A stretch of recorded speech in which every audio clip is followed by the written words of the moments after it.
Kabombo, makaupot naton ang barangay captain sang barangay Santo Niño sa siyudad sang Coronadal, si Kapitan Norberto Banyaria. Kap, mayong aga sa imo. Mayong aga man no, sa tanan nga taga Palamati sang Bombo Radio Coronadal. Okay, but antes nga mag-proceed kita sa mga pila naton, ka mga palamangkutanon, Kap, kamusta kamo kahapon diri sa inyong nga AOR sang nagluntad ang mabaskog nga linog? Actually, pagkatabo gid sang linog, ara kami sa barangay hall mismo kay may opisina inaang adlaw. So, medyo medyo makakululba kay kakusog sang nagluntad nga linog kahapon. So, naton sa barangay ang mga estudyante, mga nag-opisina, nagkadto sa area nga parang safety.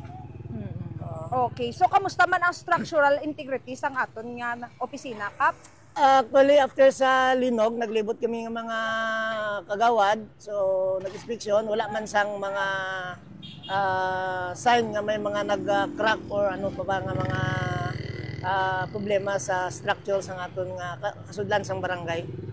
Ari ka pa, kay patulungan nato nining tulay nga parte gyapon sang imo nga AOR kag minakit-an ang mga motorista nga crack. Can you Kap, can you clarify ano ini siya?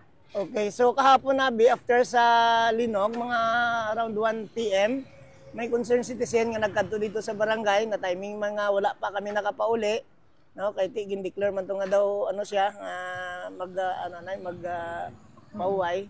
So nagabtanay kami sa tong concerned citizen, nag-report siya nga ang tulay may nakita daw nga crack, no, kag siya nga i-check. So after sadto, nagkadto man na kami dayon upod kami ni kagawad halon, upod sa mga bipas gin-check namon ang atong gin-report sang concerned citizen.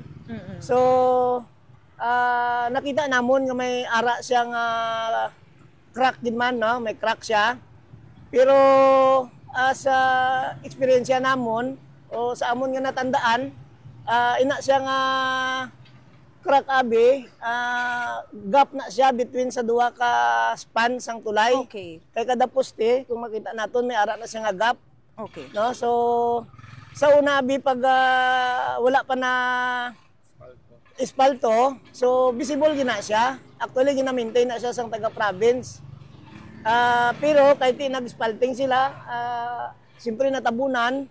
And then sa padayon nga agi sa mga salakyan nga dalagko, amo to siya nga nagwa. Pero ang akong gid nga natandaan, before ang linog kahapon, ara na gid. Ara na siya, no? Pero mas nami man nga masikyar kag matan-aw, ma-inspeksyon sang ahensya nga kung sa diin among nagamintin sang dalan para abi sa province or DP, WH as Secondary National Highway.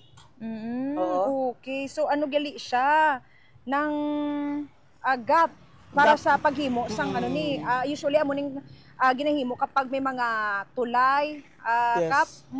Okay. Gap siya sa duha ka span kay every post may isa ka span and then sunod naman nga span may poste, so may gap gina siya.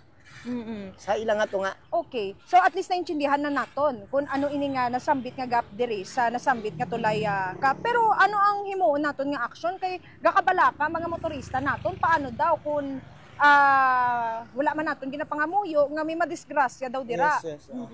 To be safe siguro, sa para naman safety sang mga katauhan nga nag-aagi, mga motorista, manami gid nga ma-repair pero ang naga-maintain sini ara sa medyo sa probinsya or sa DP siguro.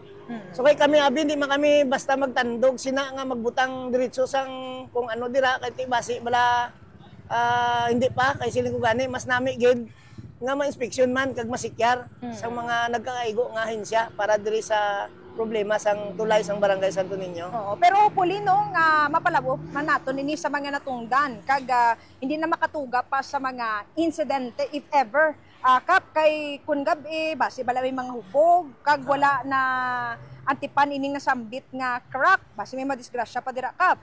At aganta ka siyang ligwa, Kap. Kap, ano po yung panawagan niyo po sa lahat ng mga kabombo natin, especially po sa mga na-experience po natin na kalamidad? Kaya panawagan ko lang sa lahat na dumadaan or sa mga motorista na dumadaan sa tulay na nandito sa area of responsibility ng Barangay Santo Niño na ano na lang, mag-ingat kasi visible. And of course, doon naman sa mga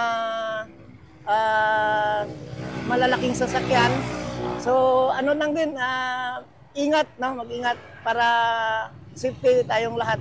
And of course, gumagawa naman kami ng paraan. No? Mayroon kaming communication na with SeaDream para ma-aksyonan kaagad itong problema dito sa tulay ng Barangay Santo Niño. Opo. Madamo gid nga salamat, Kap, kag mayong aga sa inyo. Damo nga salamat man.